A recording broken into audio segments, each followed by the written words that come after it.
સુરત શહેરના અશ્વિની કુમાર રોડ વિસ્તારમાં સામાન્ય બાબતે શરૂ થયેલી બોલાચાલી એ હિંસક સ્વરૂપ ધારણ કર્યું હતું। પાણીપુરીની લારી ચલાવતા યુવકો વચ્ચે થયેલી મારામારીને પગલે સમગ્ર વિસ્તારમાં અફરાતફરીનો માહોલ સર્જાયો હતો। આ ઘટનાના દ્રશ્યો સોશિયલ મીડિયા પર વાયરલ થતા ચકચાર મચી ગઈ છે। અશ્વિની કુમાર રોડ પર લારી ઊભી રાખવા જેવી કોઈ ક્ષુલ્લક બાબતે પાણીપુરીના વિક્રેતાઓ વચ્ચે ઉગ્ર બોલાચાલી થઈ હતી। જોતજોતામાં આ વિવાદ એટલો વકર્યો કે બંને પક્ષો મર્યાદા ભૂલીને સામસામે આવી ગયા હતા।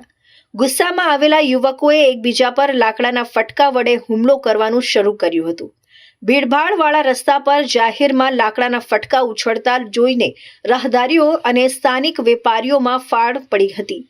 મારામારી વધતી જોઈ આસપાસના લોકો તાત્કાલિક દોડી આવ્યા હતા અને વચ્ચે પડીને 4 થી વધુ યુવકોને છોડાવ્યા હતા। લોકોના સમજાવટ બાદ મામલો થાળે પડ્યો હતો। આ સમગ્ર ઘટનાનો વિડીયો ત્યાં હાજર કોઈ વ્યક્તિએ મોબાઈલમાં કેદ કરી લીધો હતો, જે હાલ સોશિયલ મીડિયામાં ખૂબ વાયરલ થઈ રહ્યો છે।